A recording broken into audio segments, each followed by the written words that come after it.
we architects have a very special way of educating our future architects, and it's having to do with making things. And so learning that might be used in other fields differently has to be turned toward the architect's task of designing, recommending, constructing things that will stand up, constructing arguments that will stand up. Because the fact that these are going to become reality, and at some cost, calls for a responsibility for everything that's cogent on a project. And that holistic approach, I haven't found amongst social scientists or other people. The approach of professional education, learning for doing, yes, you find in medicine, and you find in law, engineering, and they all have something like studio where you actually practice it in order to learn it. So one of the great gifts we offer to society is studio, the place where you come to put together what you've learned and make things, sometimes individually and sometimes in a group. And then, so there's the question of how do you teach studio, and there's the question of what should you be learning about. And one day I hope will write a book about all that, but in a 10-minute interview I can't go into great depth. When I was a young architect, I felt lost. I think it was partly to do with the teaching, but it's of all architectural teaching in our era, which has the student as a beginner, the inexpert, and the teacher saying, I will teach you how to design. And what the actual components of that are is very difficult to define, but the result is that the student feels everyone else around me knows what this thing is called design except me, and they tell me my project's bad, but I don't know why. And a professor of history described that situation at a certain university. It was Harvard, and that was the place where modernism came to America, and very doctrinaire modernism. I'm a modernist and I uphold its doctrine, but I think it has to adapt for each era, and that's what we've tried to do. But they believed in something that they said to students, you haven't met the imperatives of their industrial society in your design. And she said, if they just said to them, you haven't designed the Harvard box, they would have been much happier people. They say, oh, that's what they want, I can do that. Well, it's difficult to define everything. And in the end, it is a struggle, and every artist has that struggle. And in the beginning, you follow your masters, and then slowly you begin to find who you are. You see Bob Venturi, my husband, as a very young graduate architect, starting to design a house for his mother. And the students always used to laugh at how many times Venturi designed that house. Now there's a book that's got that in it, and there are 6 models of 6 different stages. And I'd say the first 5 stages, he's a Kahn groupie. And suddenly there he is, Venturi, in the house that got built. Well, that's a process that you go through on your own. They can start to teach you that in studio. Most teachers want to teach their theories in the studio, and then you follow their theories. They should be helping you to understand how structures work into what you're doing, how I would like social thought to come into architecture as well, but to help you to get that onto the ground, onto a plan, into something that really exists and can be built. But one of the ways that the method is like how you learn to ride a bicycle. You get on a bicycle and you fall off, and you get on a bicycle and you fall off again and once again, and then suddenly you emerge and you're riding it. You don't read a book. You go through this trial and error. And of course, architecture, and I've spent a lifetime saying there's much more to the field than most architects think, but I also know at a certain point you get on that bicycle and you try it, and you narrow and you do the things you need to do to learn how to design a bathroom, for example.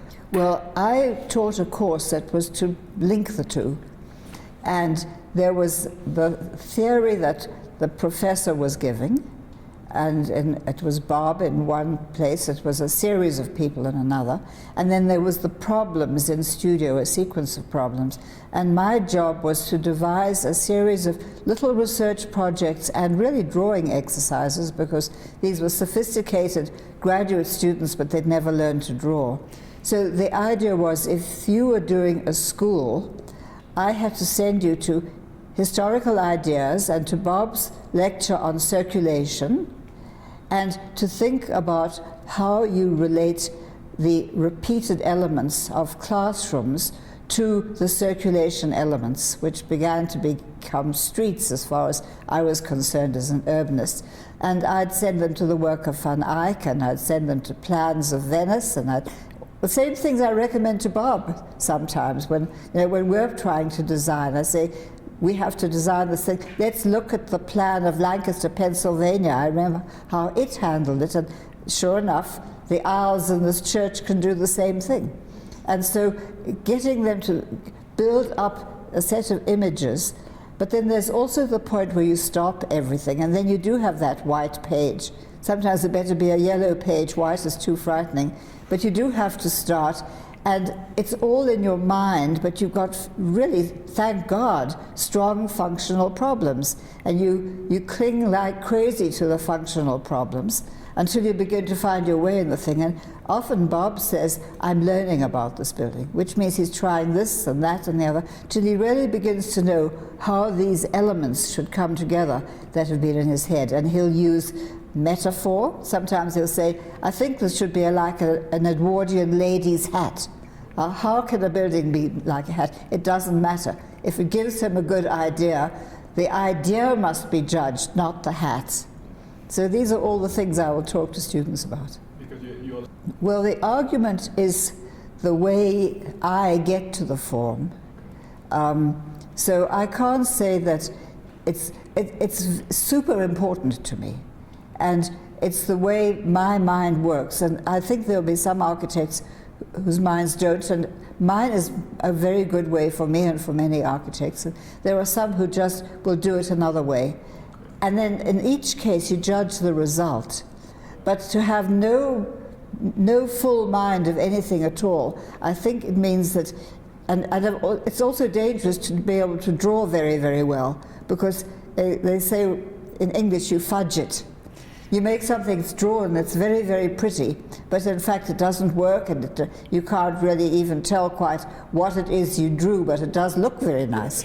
Well, that's a handicap in trying to be a good architect.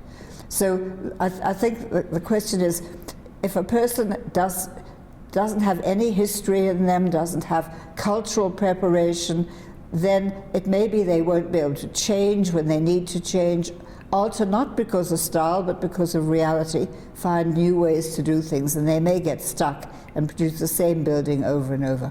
And is it a good building or a bad building? Depends on their degree of talent, and I would like to think their degree of thought as well. Bob was not really, I was pretty formed by the time. We met when we were both faculty members. So we were influential in each other's formation. At the same time. Yes, but I had professors who really, really helped me in different ways. Yes, and I'd say my mother was very important. She was an architecture student. My father in other ways. I had an art teacher who said to me, that you will not be a creative artist unless you paint what you see around you. And I talked about that the other day, that it was very likely when one is a child growing up in South Africa that they will say, paint what you see in England, not what you, and that means from picture books, you see, and from Christmas cards and things like that. But that you should paint what you see in your environment. But I think now that is too simple a formation. that you do need many influences, and you do need to have a kind of an interplay between them, and some you've never seen, and some from travel, and some from where you come from, and how you put them together. And it's indicative that we were speaking English when she told me this. We weren't speaking Zulu, or, you know, we really weren't. We were people from Europe, basically. So it's not as simple. But she was another one. And then when I got to school, when I was feeling excuse me, very lost like that, the person who helped me most maybe was not an architect at all. He was the structures engineer, a German refugee, Manfred Marcus, and he was just very understanding. He could, girls have a trouble with structure, I mean, because you never thought that way, and you probably haven't taken very much physics or built things and all of that. He could kind of understand where you were coming from and help you formulate the question, which is always the way to start getting the answer. And anyway, if you were a pretty young girl, you were welcome to come to his office and eat your sandwich at lunchtime, and he would try to help you. It really wasn't quite fair. And later, when I became a feminist, I would have maybe worried about that. And I'm sure he did it for men too. But he was very nice, and so I started talking to him about things like, I couldn't really like Brahms. Not architecture, but, you know, there's nothing, no, Bach I loved, but I felt so worried I couldn't like Brahms. And he said, well, just stop worrying and one day you'll like it. So teachers who did that kind of thing. And in high school, a math teacher learned we didn't know who Einstein was. And we were 14-year-olds, 13-year-olds. How can you not have heard of Einstein? I did, but... So then she stopped the math class and told us who Einstein was. Well, those teachers were wonderful. And then when I got to the AA, Arthur Korn was another one like that. And then when I worked for people, I worked for Giuseppe Vaccaro in Rome, and he was very good preparation. David Crane at Penn, and Herbert Gans at Penn, and then many others. Walter Izard was another one. A regional scientist, which means an urban economist on urbanism at a big scale, and how those patterns work. He was another very formative person for me. Paul Davidoff. No, these were at Penn. The particular one in London was, first of all, Arthur Korn, and then Peter Smithson as well. He was very influential. Peter Smithson said to us, you see, it was very obvious when you were a student in Europe in the 50s that the next thing to do was to study urbanism, and to do it in America, because that was where it was taught more professionally. So Peter Smith, that was when I was just finishing architecture at the AA, and Peter Smithson wanted to be socially concerned in architecture, and he wanted to construct what he called socioplastics. But he said you couldn't work with sociologists. He said they would have to extend their framework before he could work with them. Well, I got to America, and there were all these social scientists in the architecture school, and they were well able to help me. I came with many questions. They were thrilled to hear an architect asking all those questions. They were Peter Smithson's questions.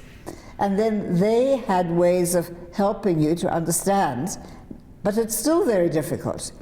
And so there's many ways in which social concern can play out in architecture. And then I finally found one which was a simple way of saying how settlement lands on the land. It describes how patterns of settlement are formed in relation to patterns of access.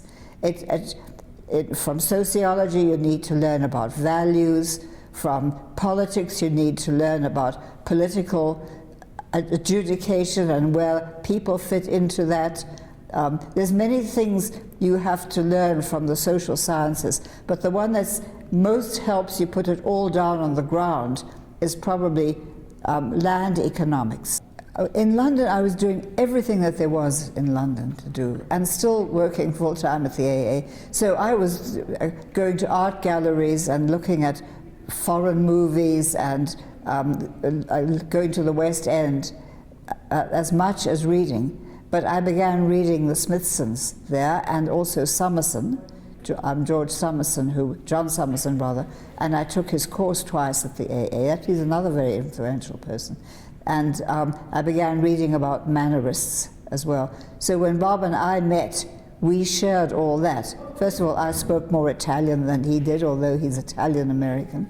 And also, I had been studying mannerism a whole lot, which people in America were not. And those were my readings there. And when I came to America, I read the required readings of the planning course, and much by Herbert Gans, and people like Melvin Weber. I read histories of planning that were required, and readings in transportation, and other sociologists through Gans. And then I also met J.B. Jackson, who's another scholar who's been very interesting to me. I read quite a lot of his work too, read some Mumford. But also we were kept so busy that if it wasn't actually set reading, you were then spending the rest of your time in studio. The people in planning used to say, "Why are you architects so scornful of the automobile city?" And particularly given that the open spaces you design, as Mr. Delgado said, the main fact about them is no one goes there. So why don't you go and look where people go? And why don't you look at the Southwest? Well, people go a whole lot to Los Angeles, but crowds and crowds very specifically go to Las Vegas. So I was primed in that way, but I'd already, I was reading the pop artists too. I discovered Ed Ruscha in California when I was there. And so I knew about pop art from England. There was pop art in England before America, a little different, but nevertheless, someone like Paolozzi, for example. And so I wanted to go to Las Vegas because of the pop art side of things. And then my parents had been to Las Vegas from Africa. They went to America one year, and they came back with movies of all those lights. And I've always adored neon lights from early childhood. And my father loved theme parks, and would take us to places like that. And my grandparents went to Coney Island when I was about 4, and they came back with enchanting little things. So I was all primed to go to Las Vegas. And then I stopped there on my way from Philadelphia to Berkeley. I stopped in 5 different cities on the way before I got there. So my first photographs are from then. And there's recently been a little article in Abitare, the Italian magazine. Someone discovered my travel letters I wrote to friends, and in the archive, and he sent me one of those letters, a Xerox of it, and the letter describes how I went to Las Vegas and what I saw there, and in the letter I told them that I was a very, very young professor, and so they gave me academics prices in a casino hotel. I think it's because I was a pretty young lady, but they said, so I was in, I think it was the Dunes Hotel for $8 a night. And so I sort of sarcastically, I've said in the letter, do you think that Las Vegas is possibly educational? And then he took out that sentence, because of course we made it very educational. Well, the next thing we did was take that study further into Levittown. So learning from Las Vegas and then learning from Levittown. And then we went into practice and began practicing some of these things. And of course it doesn't altogether apply when you're practicing in Quaker Philadelphia. But, and then I don't remember the first time we went back to Las Vegas. I'd been about 4 times before I asked Bob to come and join me. And then we went with the studio, and probably we didn't go again for maybe 9 years or so. And then it may be that returning with the BBC was the first time. I think there was probably a time in between. Well, probably the next big one was learning from Las Vegas. And that's the only one. Well, there were many other things.